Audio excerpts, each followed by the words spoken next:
with that. Yeah, sorry about the confusion and the mix-up about this. That's all right. But, this is the first time in the studio, Brand new officially. And it might be a little echoey. We're still working on the acoustics, the treatment of that, But, I think it's going to be promising. The plan is to have at least this set shooting this way, the other sets shooting that way, a couple more instructional sets shooting that way and that way. Be multi-sets? If we can get 4 sets in here, I think sick. so, is what we're planning on doing. And we're going to have Abby do all the set design, Nice. and she's going to go around and hopefully make it all legit. Oh, it's going to look awesome. Yeah, that's basically what we've been working on our summer, and we'll crank on some courses and everything throughout the summer. So yeah, that's what we're up to and things like that. And we're happy you could come in here and join us. Yeah, first time on the show. This is like the first time you've gone like a back and forth one on this. Yes, exactly. And we got the lawn chairs, no pool to put our feet in yet. But not yet. The plan is these are going to get going and they'll take us around and stuff. So that's what's going on with us. What is your summer looking like now? First of all, why don't you tell the listeners or whoever's watching the show a little bit about who you are and what you do here at Sweet Arts and Heroes. For those of you who don't know who you are, you're kind of behind the scenes. Yeah. You are a familiar face for people who have seen you at Summit and at other quick little pop-up events. JD's podcast. Yes, JD's podcast. Yes, and all these things, but maybe some of these people don't know who you are. No, yeah, it's a rare outing for me when you see me out in the field. I'm behind the computer mostly. I do a lot of different things that I won't get into because they're just a lot of menial, boring tasks. But I will get into the fun stuff, which is, like you're saying, creating courses. Yeah. That's something I'm doing big this summer. We got a multi-tier of what we call the B.R.A.V.E. courses. Yep. And there's a B.R.A.V.E. 101, a B.R.A.V.E. 102, 103, and 104. It takes you through high school. We even got a middle school version. So yeah, we've had them for a while, but we're doing a revamp this year with our team up with B.R.A.V.E. I don't know if you talked about them or not. I have not. We have not. No? At all. So yeah, it's been fun. So tell us a little bit about B.R.A.V.E. in general. Like this is I know a bit about it, but how is this different? It's a program for students to use, right? It's a platform, right? Yeah, it's an online platform. It's the way I see it as being different in its strong suit is it's really what they term what it's called a learner-centered ecosystem. Mm-hmm. So it's really about gauging where your students are on an emotional level. They have a well-being index, which it's like 30 seconds, something like that, and kids take it on a daily basis, a weekly basis, however you need to check in on them. They have a hope index. Yeah. So it's really built around supporting your learners more than just disseminating information or content, which, again, it also has that as well. So it's kind of like this double-edged sword in that way. Yeah. But yeah. Which is pretty smart. It's kind of cool, right? It's kind of like the math and science, but it's also kind of the Sweet Arts and Heroes element of it with the hope score and everything and the network connection building. I've had a chance myself to kind of get in there and see some stuff and mess around with some like tutorial style. Yeah, well, I think I built like a little like how to use it kind of video. One time. I don't know if I voiced over. I can't remember exactly what it was, but it was like a voiceover. But what's kind of interesting, and you haven't officially said it yet, but you're doing the course building, you're integrating B.R.A.V.E. and everything like this, and B.R.A.V.E. is cool because yada yada yada. But what you're doing with B.R.A.V.E., you're taking a very unique, specific approach on how you're kind of building this content that'll live on this platform. You're taking a very calculated approach. Would you agree? Yeah. There's a lot to these courses. We go through so many different things. It's really centered around the concept of play and bringing in all these different components and how play really is the foundation for not just learning things, but really for society and interacting with each other and cooperation and building that from the ground up. But we go into things like empathy, human skills, the 5 core human skills, self-awareness, self-management, responsible decision-making, social awareness, how those all kind of culminate into relationship skills. We go into the Feynman technique, which is really about learning things better by teaching it. And if you can't explain it, to a 5-year-old, you really don't understand it well enough. Is that actually true? I mean, You don't understand it well enough, or you sounds don't accurate. know how to teach it to that level. Can someone know something but not know how to explain it to a 5-year-old? I think there's a difference between regurgitating facts and information and being able to take ideas and play with them and play with rework them. Yeah. Look at that. You didn't even mean to say that, or did you? Well, I mean, it kind of is, yeah. You kind of are toying with these ideas and reshaping them. Oh, and playing exactly. with That's if you can't if you're just repeating facts and the way you learned it. It's not necessarily that you understand what you're saying. You just might have a good memory. I have a great memory, but it doesn't mean what I'm memorizing is clicking in my, I guess, I don't know, understanding. like deep knowledge. Yeah, deep knowledge. Memorization is not necessarily knowledge. Exactly. It's knowledge of, you remember things, Right. but do you actually know it? Right, exactly. In this Feynman technique, what is it, Richard Feynman? Richard Feynman. Yep. They call him the great explainer. He could explain things. I think he was a professor, I'm sure, but I can't remember exactly what field he was into.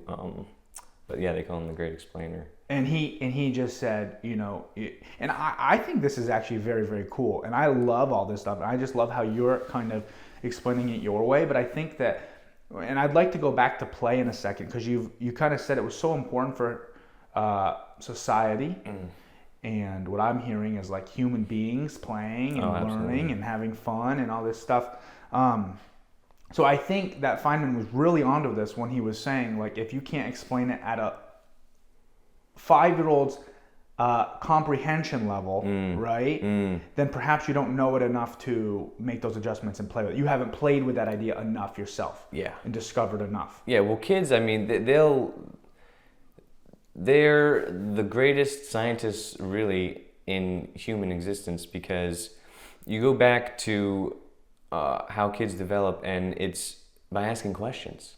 It's by curiosity, and they're the ones that we get stuck in these habits and these loops and these ways of thinking, and kids don't have those ways of thinking yet, and so they're very curious about the world.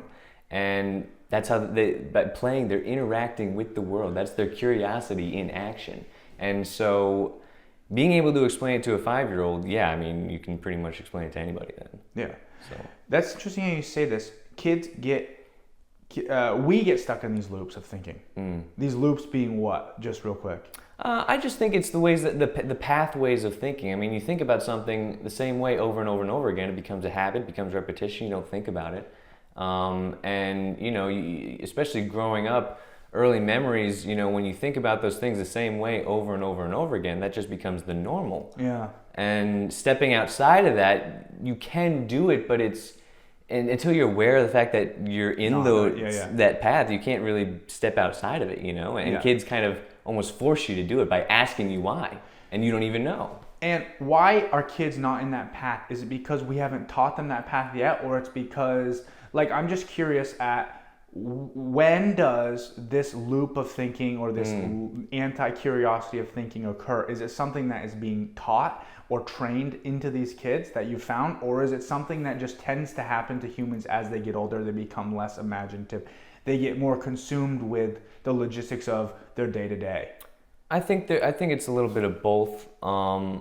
First of all, I think we're all born with what we call at Sweetheart Zeros a wonder beam. It's perhaps the thing you're only born with in terms of a up here type thing. Like your wonder beam. What are you wondering about? What are you curious about? You come into this world and you're just in awe of everything around you because your wonder beams just activate all the time because you've never experienced that. And so as you get older and you gain memories and experiences, and you have you start to develop language and other critical thinking skills.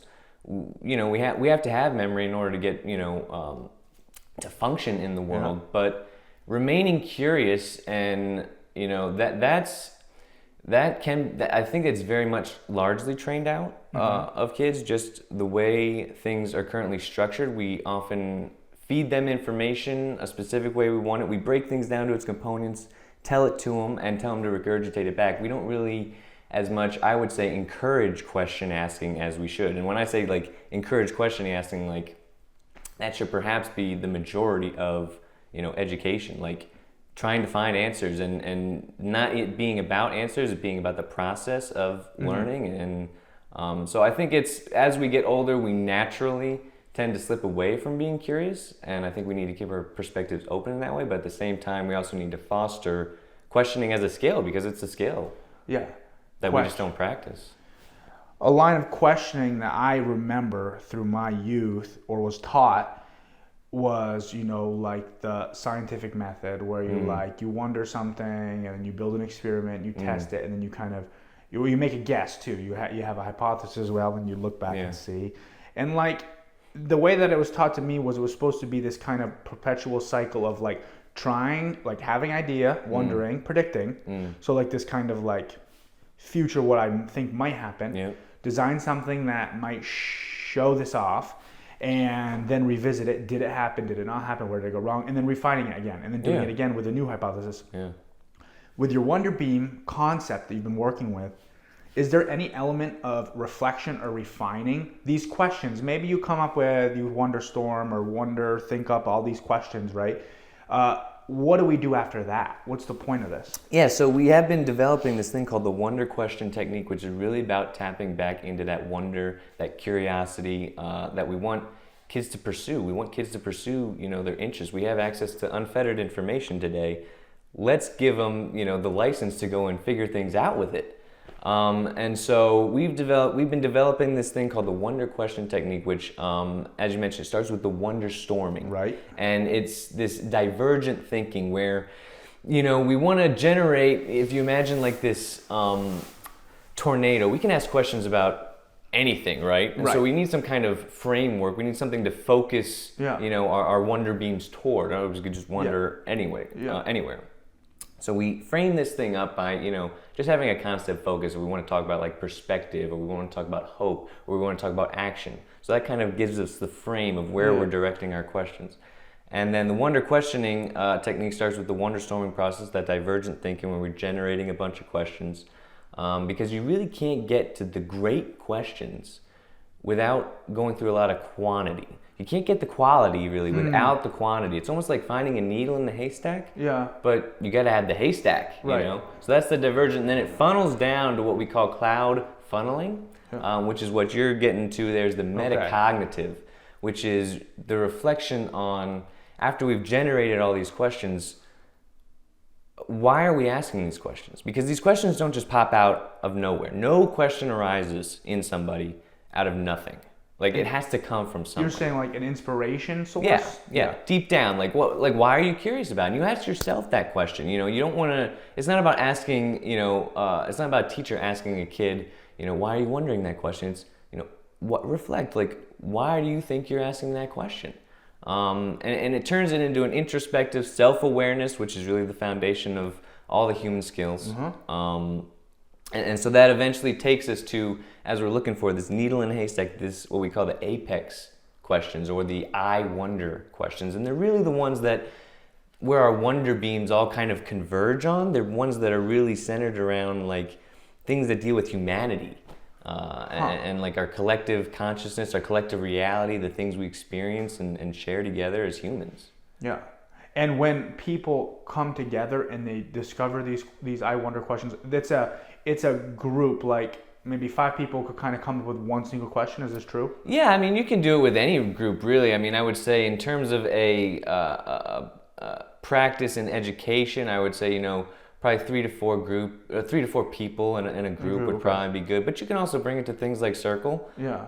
Especially, you get up and break into groups, generate a bunch of questions, and bring those questions to circle to discuss.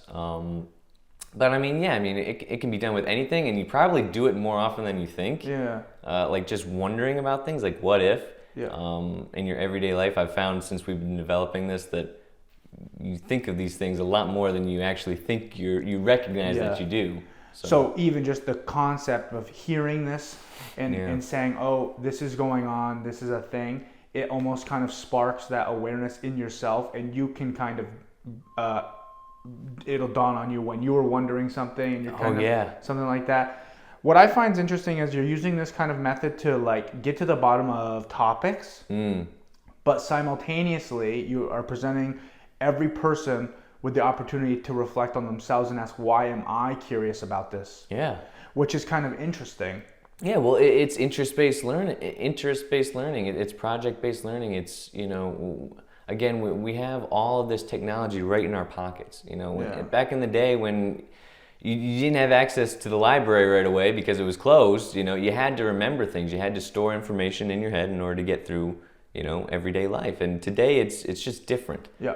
And it's not about better, worse. It's about facing the reality that we, have in our pockets and realizing, and with AI today, it's like now you can't even tell what's real. Yeah. And so it's like you got to ask questions. So it's not about really even the information anymore. It's about asking the right questions, asking the better questions to get to what it is, you want to pursue in life. You want to know.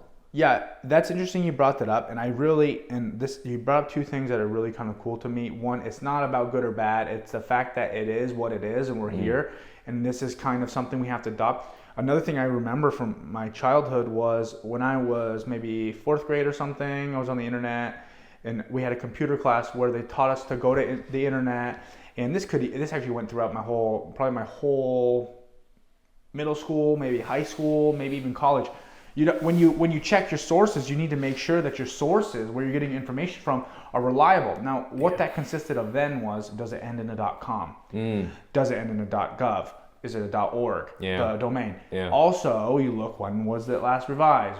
All this kind of stuff. All these other things. Date, Nowadays, when you're talking about AI and stuff, the questions and the criteria and credentials of an authentic or a proper source probably are different than a .com. Yeah. So being trained to be skeptical, but also ask maybe possibly AI generated sources or like fake stuff. You know what I'm saying? Having these wonder questions and be able to run what you're seeing through different filters in your own brain to see if it kind of jives or makes sense, or cross-examining, I think is almost a good practice for setting us up for the future in a way, Well, I mean, I think the tools exist, so it's like we open Pandora's box. Like you can think it's going back in, but it's not going to go back in. So how do we take these tools like ChatGPT, like Grok, and use them to our advantage and to elevate our knowledge, elevate our thinking, elevate our awareness by doing that, What's the prime goal for this? Are you trying to instill critical thinking amongst individuals, young people, or because it appears as if it has kind of been taken away or trained out of us throughout society? Or is it preparing for the next kind of technological shift? Or like, what's the point? Or maybe everything. Like, what's the point of it really? No, I mean, it's definitely to get people thinking. And the other piece that, outside of the natural, I think, loss of curiosity, outside of the fact that we don't really teach questioning, don't really foster curiosity and interest-based learning, I think the third thing is we've come in through, as Tom likes to say, the backdoor of imagination with kids and the devices that they have, and we're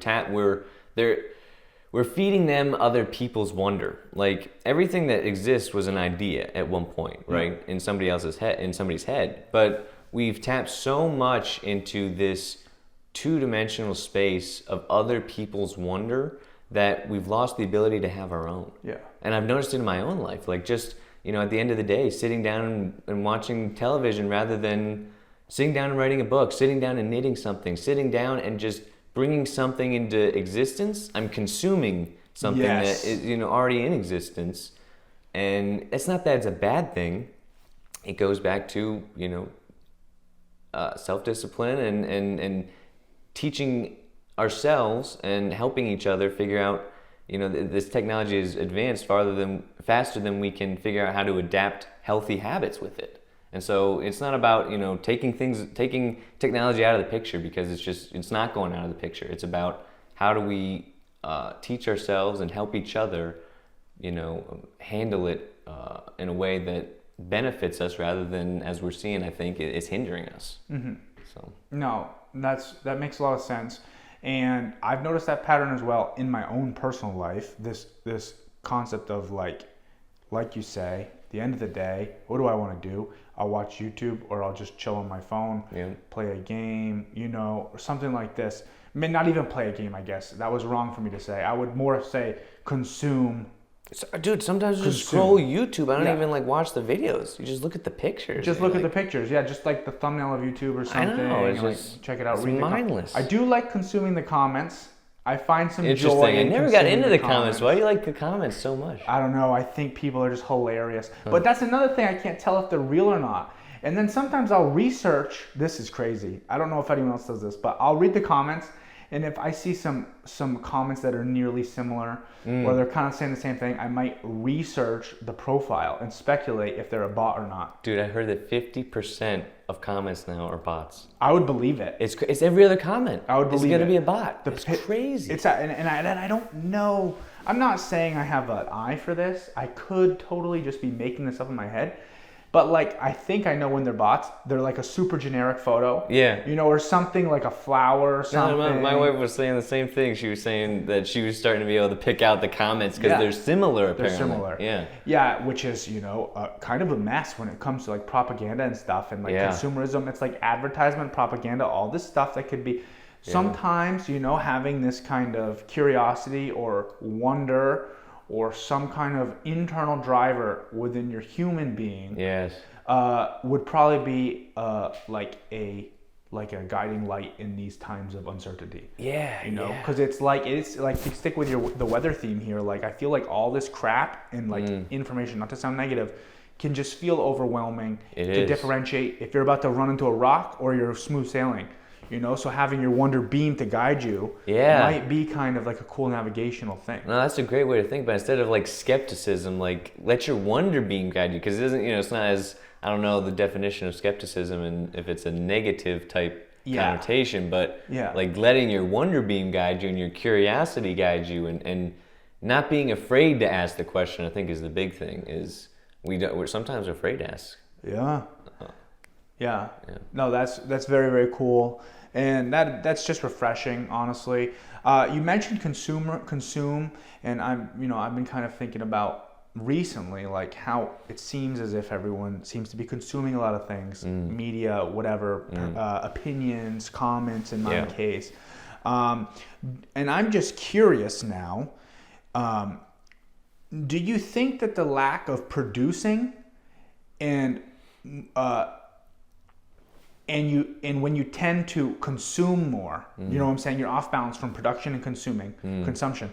Do you think that tends to lead to a lack of purpose and meaning in one's life? Oh, for sure, majorly. I think first of all, I think life is definitely about balance, and I definitely think we're out of balance with this.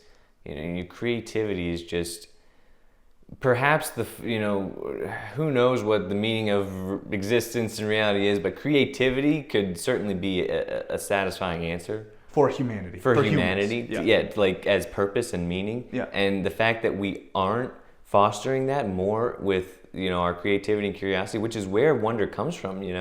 It comes from that. I think it's which one's the big picture side of the brain? The left. I think it's the right side. Right side is the creative big picture. I think you're right. It's the right side thinking of the brain, which you see this big picture. You're on the racetrack and you see the cars going fast. You're out, I don't know, at an amusement park and you see all the rides. And the left side of the brain is the component thinking, and you break things down. And we've broken everything down into its components now. And we, frankly, just crank out media and entertainment and wonder as this like cog in a machine. It's like Henry Ford's car factory. We're just cranking out consumption for the consumption's sake.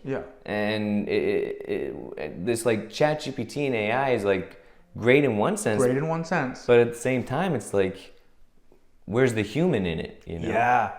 That was my one big thing. Like, I was skeptic, not to be but I was curious. Skepticism, I think I'm going to change it. I wasn't skeptic. I was wondering if by generating these images through algorithms and AI, would you lose the essence of humanity within of this artwork? Like, you look at artwork, right? And I know,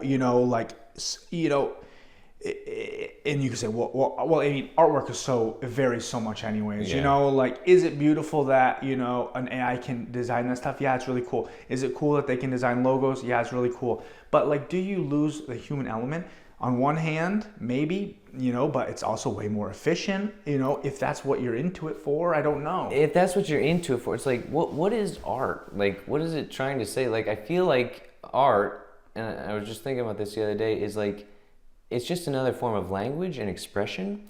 And so when I create something like that, it's me trying, I have this feeling, I have this idea, I have something inside of me that I want to communicate with the world. And perhaps you can only communicate truly what's inside if it's 100% you. Maybe you can't, you know, like there's this, could you integrate pieces of artificial intelligence and technology to aid in your, you know, creation of artwork or whatever? Yeah, but is it really going to be, like you said, human? Like, do you have to have like just an element of human in the AI, or does it have to be all human in order to even have meaning to it? Something, I don't know. Yeah, that'd be wild. That's a weird one. I can't think of. That'd be wild. But Yeah, no, I don't know. I don't know how to answer that one. I don't know either. Are you into art at all? I wish I actually was just thinking about getting into it, because we were talking about like, what are some fundamental things that every human does, and I feel like art is one of them. Like, do they draw as kids? Like, yeah, Like children draw? Yeah, and that's something I used to draw when I was very, very, very young, but, you know, not for the last 10, 15, 20 years have I really drawn, and I think it is a piece of like humanity that, you know, unlocks something in your brain. So I was thinking of like drawing left-handed or something. Oh, drawing I'm a righty. left-handed? Yeah. Why would you want to draw left-handed? Because I suck at drawing, and that's one of the reasons I hate it, because "Ah!" I'm a very perfectionist. So I'm like, if I use my left hand, I know I'm going to suck. But I also know maybe I'm unlocking some things neurologically. So. Yeah, use your left hand. You know you're going to suck. You surrender that it's going to suck. Right. Therefore, you have nothing to be disappointed about. Right, exactly. Yeah, so you've kind of like, yeah, that'd be clever. It'd be a pretty sick trick, right? To like, you know, get yourself to do it. Yeah, what if you become like absolutely nasty at drawing left-handed? That's just like the only skill you're good at left-handed. Oh, man. No, right about now, my penmanship, I'm left-handed. Yeah. It's junk. Oh, I don't mine's ever too. write anymore. I know me. And my right hand almost, which I can't write ever, I've never been able to write with, it almost looks the same as my left hand. So I think I'm screwed either way on that. You're just even right Yeah, now. but I like drawing. I used to love drawing. Yeah. Yeah, You're still yeah. not, you're not into it as much anymore? I drew the other day a little bit. Yeah.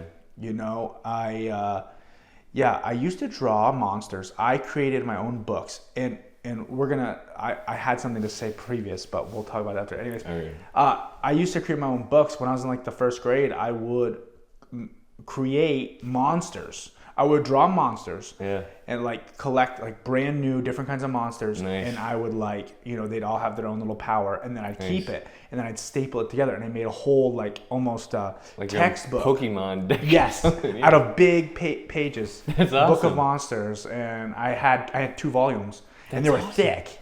And I got some that's friends to sick. do it. Yeah. I think I have them somewhere. We're in the process of moving, as we've kind of discussed. And if I come across them, maybe I'll try to break them out one day. Do you feel like you still able to like tap into that kind of creativity? Like, I look back sometimes at things like I did when I was younger. I'm like, man, I never think of that now. Bro, I'm insane. I'm literally insane. I'm convinced I'm partly insane. So I think I can tap into that creativity. I don't think That's I ever awesome. lost it ever. That's awesome. I think I turn it on and off based on who I'm around, because I feel like I socially need to kind of blend in. And I've just never had a problem with just hitting the random button in my head and generating something. You're good at accessing your wonder beam. It's just weird. Yeah. I used to have, I'm an only child. I used to have 2, I don't know if you noticed, I used to have 2 imaginary friends. No. And I had a good one and a bad one. Not like good and evil, but one that was Like maybe- Kronk or something. Yes, yeah, it's like that. It's like, yeah, they're 2 Kronks. But it's like, it's almost kind of like, to tie it into this work, my mother made me think of this last night, or something, maybe today, last night, I can't remember. One of my, okay, so their names were Ranch and Danch. Ranch and Danch. I loved ranch dressing as a child. Loved So he it. was the good one. He was the cool one. The cool one. Not the good one necessarily. The cool one, yeah. Dance was a little bit more of plain, kind of you probably should behave like Dance, but who wants to do that? And Ranch was not evil, but definitely a little more, I don't know. Curious. A little more curious, like to push the boundaries a little bit. Yeah. So I don't know if that has anything to do with it, but I do see also though that in the rise of these tools, AI, the fact that you don't need to look something up in a dictionary, something that doesn't take effort, the barrier to entry to just get answers, almost like kind of too quickly. Yeah. Because I can see how that can kind of deteriorate someone's creativity, because like you say, it kind of becomes a habit.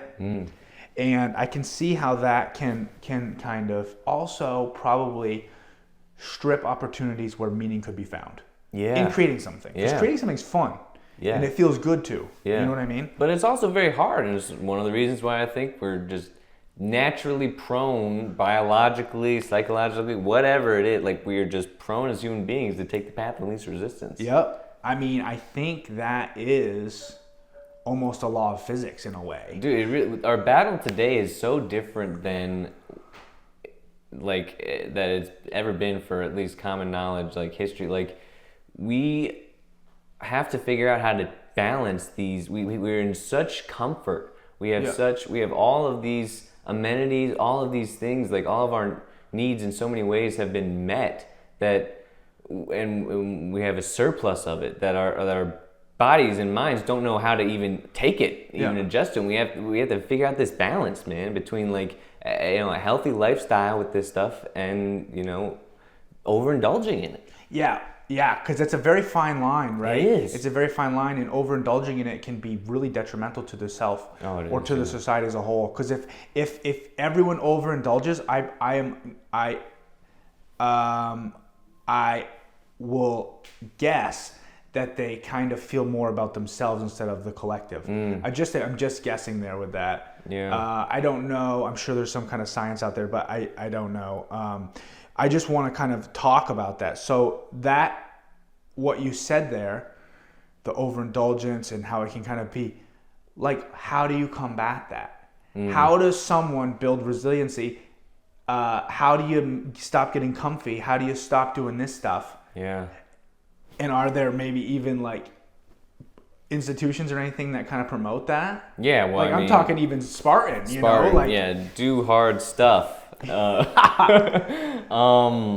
but like seriously, like no, I think it's an ongoing thing, is what it is, and it's so funny. Tom was telling me the story one time where he goes to circles and goes to schools and does a circle, and he'll have a kid come up to him afterwards, and they might talk something about technology, and the kids are like, I try to implement strategies and stuff to like avoid my technology and not like turning off notifications and installing this app to stop myself from block stuff. Yeah, to block stuff. And Tom was like, it was almost like, whoa, fascinating to him, because he didn't have to do that as a kid. But right. It's like, I'm like, in my mind, I'm like, I do the same thing. Yeah. And so,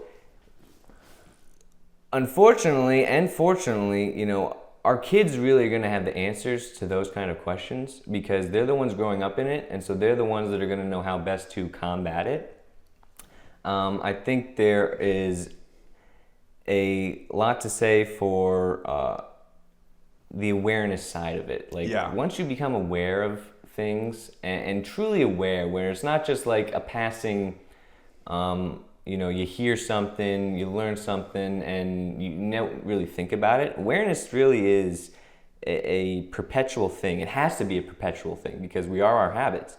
And if you aren't truly aware of something, you aren't consciously thinking about it on a repetitive basis, I don't think you're truly aware of something. But once you are, that's when you can start to address those things and come up with the solutions and find those balances. And I mean, I don't know what the answer is. I mean, I feel like a lot of, apps in general today, like I feel like a lot of them now aren't even downloaded. I think it's like mostly just the entertainment stuff. So I think things are shifting in ways. as kids come out of this stupor that, unfortunately, a lot of us older generation have put them in. We gave them the phones. Yeah. But they're gonna figure out, how to combat these things, and yeah. I don't know. No, that's interesting. You got me thinking about a few things with that one, honestly. Yeah, and I don't have an answer either. I know there's kind of this weird tightrope that these tech companies seem to be walking, where they want us on the devices, they want our data. I'm getting notifications like, can we share your data? It's either allow or ask them not to track.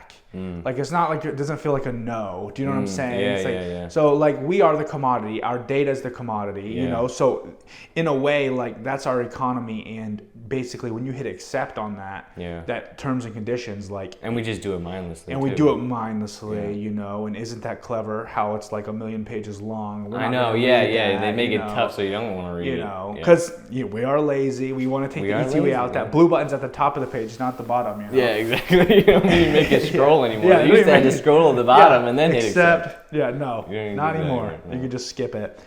And where I was going with this too was trying to find the limits, right? Like you mentioned play when you first started this conversation, and one thing that's really stood out to me about play is that it's voluntary, and true play can be stopped when you want to. Do you know what I'm saying? Yes. And I just find it funny, when we say we're playing on our phones or something, it's are you really playing anymore? You can't stop if you want to. You need an app to tell you to stop. Wow, it's not voluntary play anymore. Yeah. Because it's not voluntary. You are hooked, buddy. Yeah, that's fascinating. Do you know what I'm saying? Can play be addictive in that way, like technology is? And then is it still play? And then is it still play after you're addicted to it? You know what I mean? Yeah, I don't know. If you should, in theory, if it was play, you could, I don't want to play anymore. And maybe we do that to an extent. But I know I try to, but at the same time, I have limits on some of my apps. Yeah. Where it's you're done playing, dude. Yeah. You're done playing. Yeah. Because I don't know if it's out of control. I don't know if that's anything to that, but... No, that's fascinating. Yeah, it's not really... Is it really even playing at all when, we do say it's playing on our phone, but we say that. How much is, just staring at a screen and using your thumb playing? Not playing. It's not really playing. But yeah, no, play definitely... it really goes back to play, and that's really ultimately the answer to combating this stuff. Play is where you develop the human skills. It's where you build empathy. It's where you learn to transition successfully from childhood to adulthood. Mm-hmm. It's nature's greatest mean for reconciling cognitive difficulties. It's everything. What does that mean? Reconciling cognitive difficulties? I think the best way you can do it is an example. Tom likes to use the one where in the camps where in the Nazi camps, the Holocaust camps, concentration camp things. Yeah, the concentration camps where the kids would play poke the corpse. Yeah, they're playing a game about pretending to go in and tell if somebody's alive or dead. That's a cognitive difficulty, and they have to play that game in order to process it and work it out. So I think that's what play does. Tom likes to use another example. If kids were out on a playground and a worker was up on the roof and fell off, the next day you'd see kids jumping up on the castle and then falling off. Just to process that emotion. And we want to tell them, oh no, don't do that. That's how they process it. That's how they get through. It is a part of life, and so that's what play helps you do. It helps you get through those cognitive difficulties, the things that we can't quite, perhaps even understand, but for sure, grasp in our mind, what just happened, Yeah, that's interesting that it's baked into who we are as people. Running with this computer system up here, hey, also there's this mode that you can switch on, which is called play mode, and you can process some stuff that's difficult. Yeah. That's interesting that's baked into who we are, and somewhere along the lines that was favorable. Yeah. That got us through some stuff. Yeah, we need it. We really need it. And I think the fact that we haven't, play is just shut down 40, 50%. It's just plummeted for the last 40, 50, 70 years, something like that. and when we don't do that, like what kind of things are we creating in terms of, anxiety issues, depression issues, stress issues? Like we're in a state today. A lot of young people are that we can't process those emotions. We can't get through. We have the panic attacks, and we need to take this or take that and do this or do that. Like we can't process these emotions, and perhaps it goes back to the fact that we didn't have as much free play, when you're younger. Do you know what the most common games are to play as kids? Like, just out of curiosity, if you know this. I don't know. If we had our computer, we could pull it up. We could get our producer to pull it up. I would say probably tag might be one of the close. It's like kind of the next.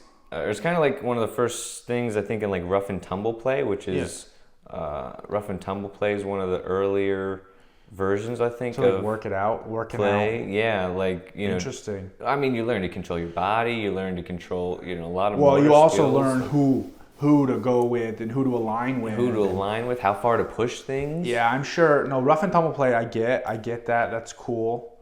No, that is pretty neat. I think object play might be one of the first ones to. And that's just like tinkering with a little toy or something? Yeah, it's like when you're like 4 or 5 months. I was watching a video, 4 or 5 months old or something, I think. Like a rattler? 2. Yeah, just like, Yeah, dude. Yeah, just going around grabbing things. I saw a video the other day. I was consuming endless reels on TikTok or something. Endless reels. I saw this video of this mother took a Ziploc bag, like a gallon bag, put a little bit of water in it, and put a bunch of frozen peas in it, and then taped it to her baby's like high chair tray, and the baby was just kind of like playing with the piece, but it was designed to be a tech-free alternative. Yeah. To do sensory play. Yeah. Object play. Oh, that's what you need. This would be the worst kind of sensory play to like give your kid. Yeah. But I mean, I feel like that's a common pattern that iPad generations kind of would fall into, Well, yeah, it goes back to, basically modeling behavior. We got to look at ourselves and the behaviors, like what are we telling kids to do versus what are we choosing to do? Yeah, true. That's so true. That is so true. What did you like to play when you were younger? Oh my gosh, we would watch movies and then we'd go out and play them. Like Pirates of the Caribbean, superheroes, Star Wars, Jurassic Park, like anything. Like we would watch the movies and we'd get dressed up and we'd go and play socio-dramatic plays. Socio-dramatic play. Yeah. Now, is there an element of cognitive difficulty in that play? Oh, socio-dramatic play is perhaps the most powerful form of play because it involves, first of all, there's dramatic play, which is the pretend, you're dressing up, pretending to be different people in a different place in a different time, whether it's real, whether it's fantasy. Yeah. You're taking on these roles. You're in a different place in your head. That's dramatic play, and then when you bring other people into it, it's socio-dramatic. Oh, so dramatic play is solo mission. Dramatic play, yeah. I mean, basically, it'd be if it was by yourself, it would be dramatic play. What about?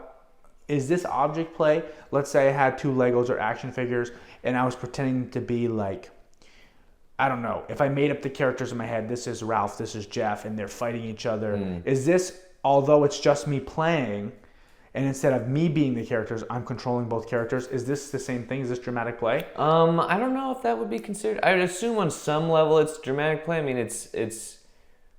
I don't know if the persona that you take on has to be what you physically embody, or if you can just mentally embody those things. That's an interesting question. What was the other part you said? Sorry. No, that was yeah, it. Yeah. I just didn't know if solo was I'm doing it versus me doing it as objects. Yeah, I don't know. That's object play. So I mean, I think like object play kind of anytime there's object, like it's almost like object play is one of the first things we do, and then as we advance, objects are just kind of part of a lot of play. They become an accessory as opposed to I mean they're kind of just like part of a lot of different most play forms, unless you're doing like, I don't know, miming stuff, I guess. Yeah, but that's your like.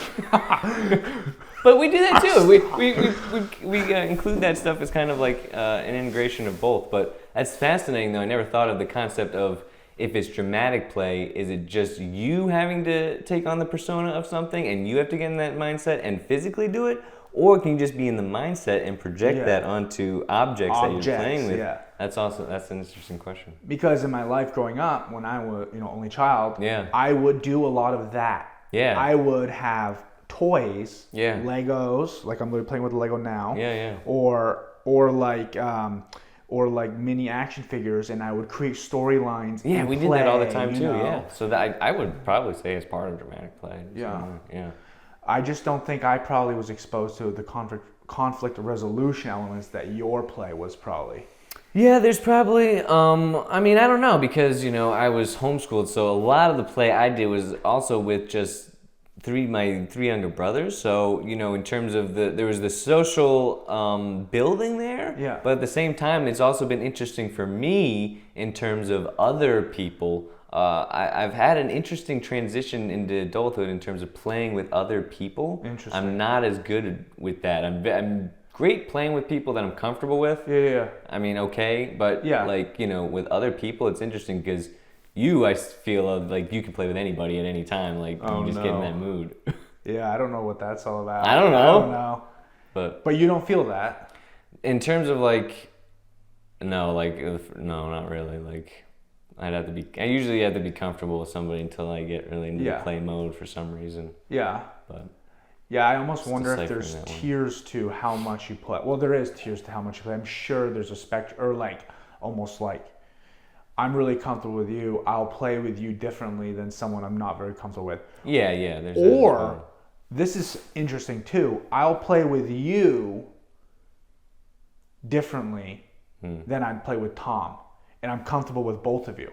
Yeah, there's also that as well. Yeah. So it's like who we play with, is different. You know what I'm saying? I know, but it's interesting too, thinking back to as a kid though, it's like you don't even think that way though when you're asking other kids to play. It seems to be like something we develop as we age, yeah. Because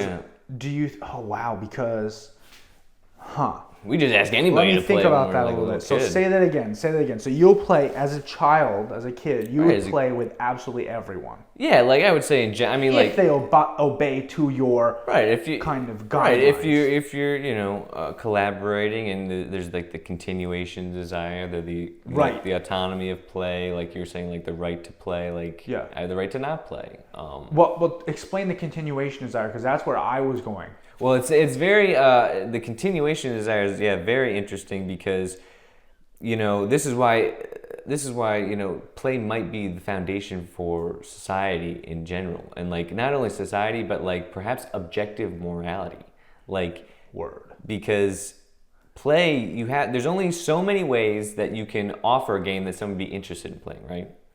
Only so many ways you can offer a game that someone's interested in playing. Right, you can't just say let's play a game and you're going to get all the bad stuff and I'm going to get all the good stuff. Right. And nobody's going to want to play that game. No. So you have to offer a game, first of all, that somebody else wants to play. Yeah. And then there's even more limited ways in which you play that game to keep playing that game. As the game progresses, it obviously grows in complexity, depending on how complex the game is already. Do you establish rules? Do you establish guidelines? Do you establish the parameters of the game as you're going? Is it beforehand? And if people don't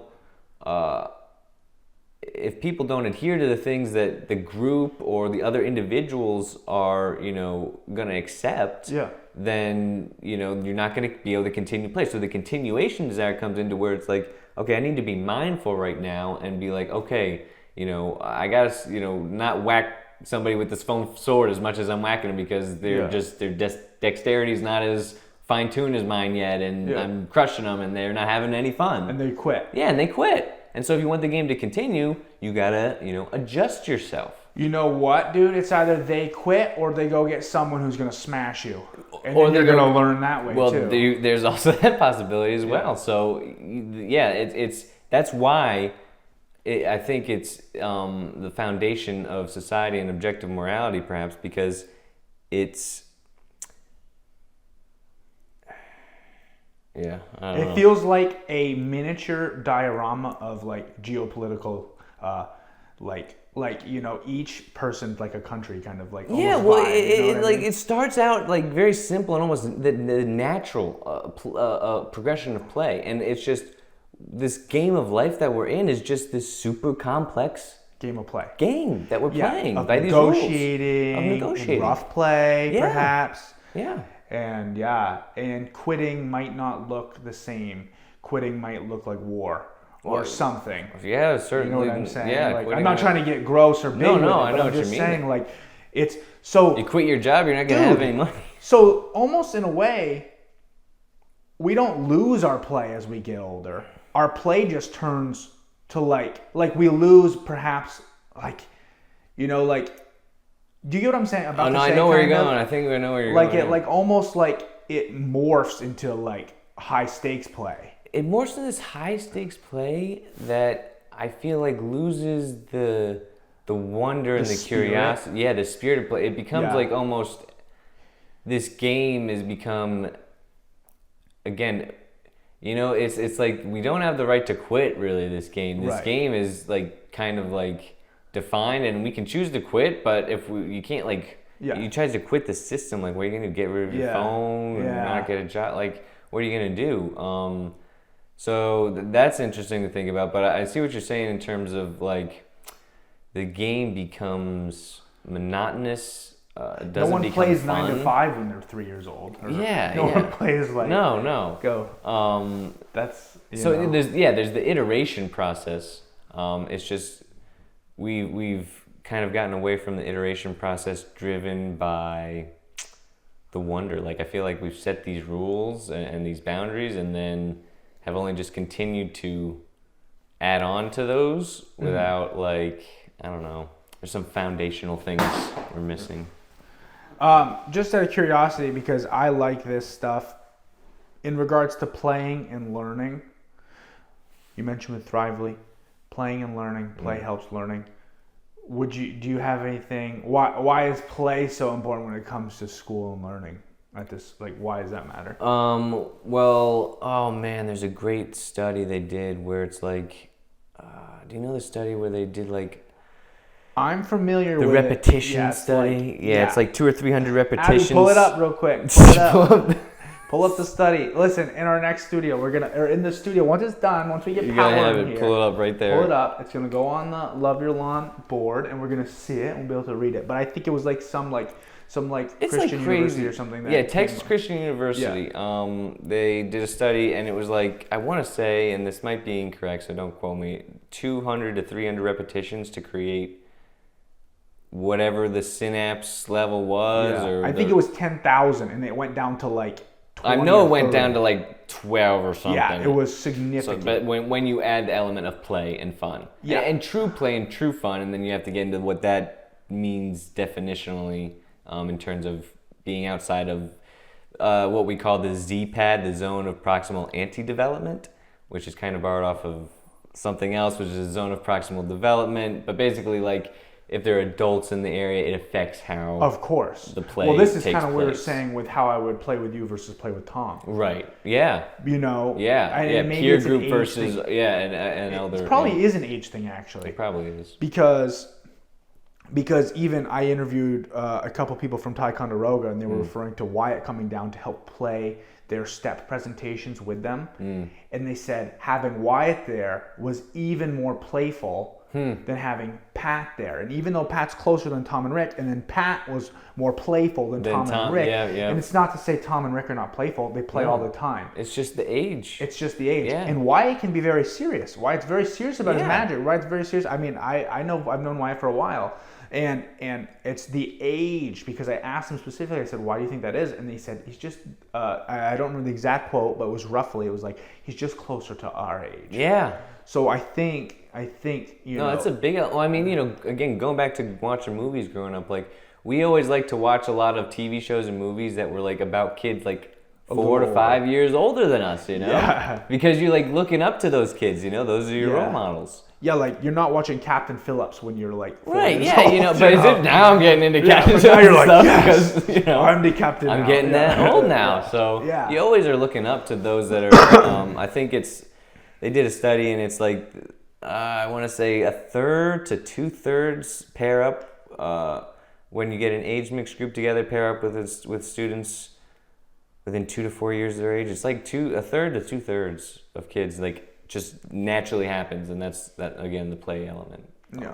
So that's awesome. Yeah. And I can't remember if you answered this, but how is play being infused into the Thrively platform? Oh, into Thrive. So yeah, I mean, well, a lot of our stuff is built around this wonder question technique, and it's really about really helping kids get better at asking questions. Yeah.